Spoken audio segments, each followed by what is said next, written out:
I want to take this opportunity as a former history teacher to teach you a lesson of history. We could take a look at what happened with the Trump raid on Mar-a-Lago, and we can use that as a lot of conservative media is right now to talk about the loss of freedom, tyranny, overreach, third world country type of judicial system and political payback, yada, yada, yada. I'm going to go in a totally different direction. On December 7th, 1941, the imperial forces of the Empire of Japan bombed Pearl Harbor. At the conclusion of their raid, before they launched another wave, it was Admiral Yamamoto that decided to cut off the raid and head back toward Japan. Some of his underlings questioning why we're not finishing the job. And Admiral Yamamoto made this statement about the United States. I fear all we have done is to awaken a sleeping giant and fill him with a terrible resolve. You haven't just woken up Donald Trump, Merrick Garland, Joe Dementia Biden, Nancy Botox can't keep her false teeth in place Pelosi. You have woken up America. You have woken up and you have rallied now beyond anything you can imagine. The Trump base and conservatives. And now we have resolve. A resolve to make sure that this is pushed back and that the Joe Biden administration is a one and done term, period. Now, let me say from a theological aspect, and I've been thinking about this a lot today. I look at church websites, I look at what's going on in various churches around the country, and I look at what a lot of them are doing. I look at what most of them are not doing. And I've always thought to myself, from a strictly strategy standpoint, we understand that God and the devil, opposing sides, warring against one another, and that Satan in that war likes to persecute the church. And I've always thought, and my personal observation of having served in ministry now 30 plus years, if Satan really wanted a plan that would take out the church, leave it alone. Seriously, just leave it alone. Apathy, laziness, and indifference would cause it to implode. It's when it feels threatened, when it feels persecuted, all of a sudden it wakes up. Kind of like during the stay-at-home quarantine lockdown, and a lot of churches went into that immediate shutdown mode. And then there were some pastors who said, not doing it. You're looking at one of them. Other pastors who went into a shutdown said, wait, what are we doing here? And all of a sudden they stood up and said, we're not doing this. And the church, which had been declining, all of a sudden now there was an explosion of growth. Why? Because you filled it with resolve. As an American, if you are a conservative American, if you are a libertarian American, if you are an American that truly believes in freedom, If you are in America that truly believes that this is supposed to be the land of opportunity, of freedom, I don't even care if you're on the left. You need to be sickened by what happened at Mar-a-Lago, the raid on President Trump, and to try to build it now around, well, we think maybe he had classified documents in his possession. You do know that as the president, he is the final yay or nay on whether something is classified or not. In other words, even if they were to find documents or plant them, did I just say that? He can simply declassify them. It really isn't any more than that. So, is he going to be arrested? Well, if they trump up some charges, I'm sure we haven't seen the end of this political theater. But at some point, is there no one within the Democratic strategy stratosphere looking at all this saying this really could blow up on us in a bad way? See, just like they were predicting that the Roe versus Wade decision of the Supreme Court would rage up their base and drive them to the polls, which isn't happening in the primaries. You don't think this is going to absolutely embolden all forces that oppose this police state, woke, leftist bullhawk? You don't think that independents are going to jump on board now with conservatives and libertarians and say, absolutely not. We are not going in this direction. You have filled the vast majority of the electorate with a resolve, and not the kind you were hoping for. When Nancy Botox Pelosi today actually says, with a straight face while she's trying to keep her false teeth in place, that nobody's above the law. Except your husband? Except Hunter Biden? Except Joe Biden's financial connection to Hunter, who was compromising American security in places like Ukraine and China, selling access to dad? That's not a problem, as we have watched under Joe Biden's administration, the most lax China-friendly policies ever.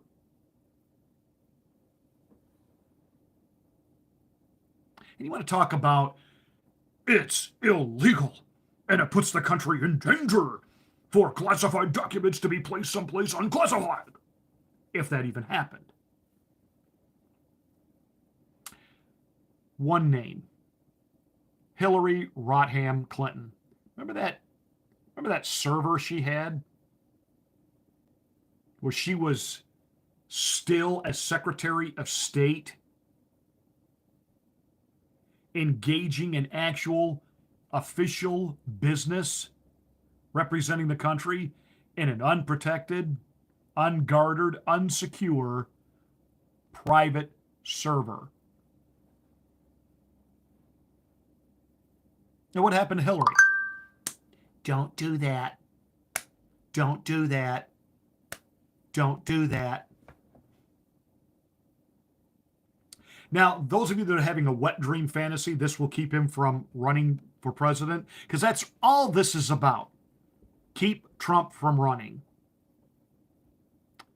This will fill him with the resolve to really push forward. You watch it, though. They'll escalate it. They will try to find something. So we had the Russian collusion.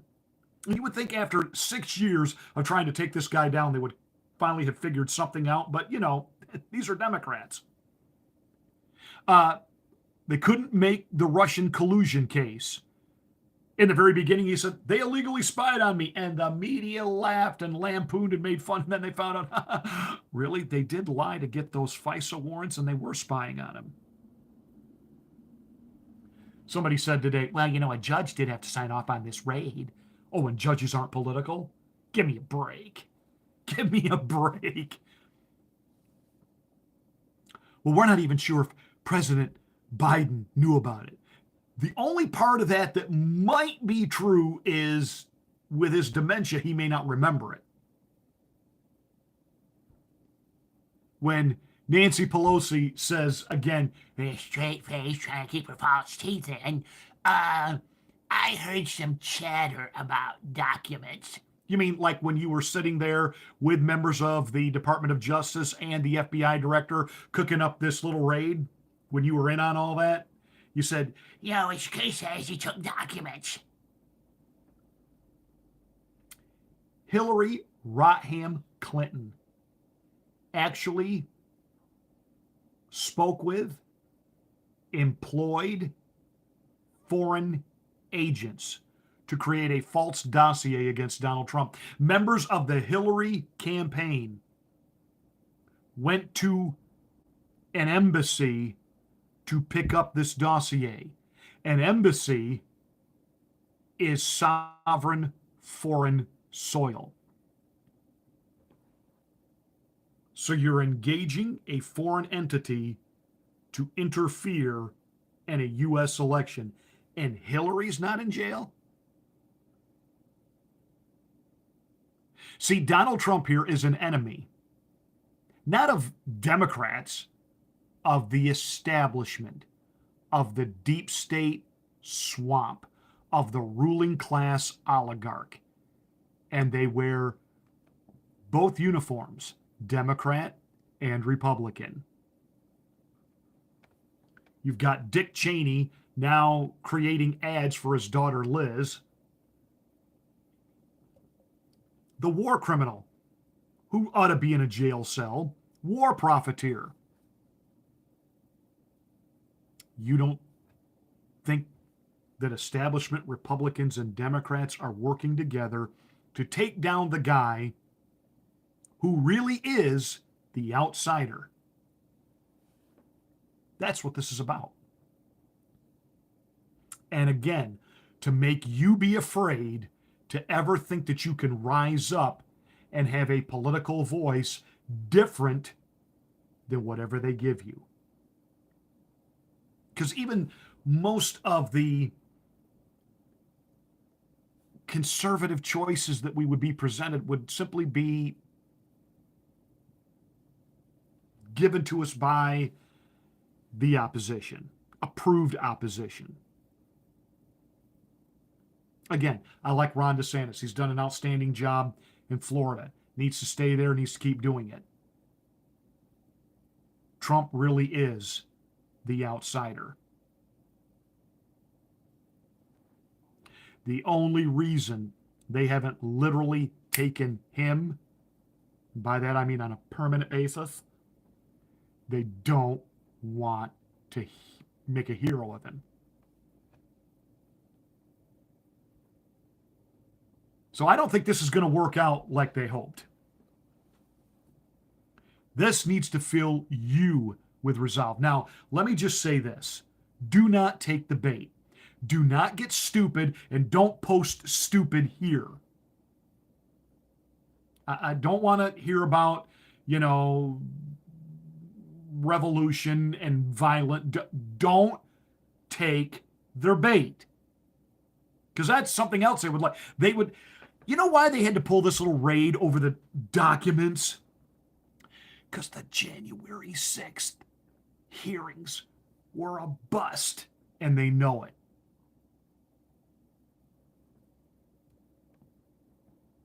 So they're just going to keep it up, keep it up, keep it up. Keep up the pretense. Keep up the lie. Fake it till you make it. Just keep throwing stuff on the wall, hoping something sticks. Let me just say this. God bless Donald Trump for taking all this, because he really could just, tell all of us, pound sand and go play golf for the rest of his life and enjoy the ease life down on Mar-a-Lago. He could do that, and he'd be within his rights to do it, and I think most people would understand if that's what he did. Now, there is a part of his personality he didn't like to lose. But I do believe, cut through all the showmanship, cut through even the branding and the product of Trump. I think he loves the country. I think he loves America. I think he loves the opportunities that he had and what he was able to do with it. And I think really there's a part of his real core that says, I want this America for everybody.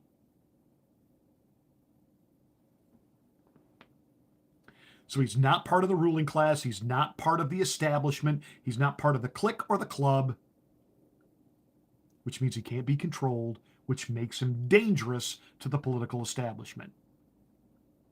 But the more they try to villainize him, they have not figured this out yet, the more ultra MAGA cool they make him.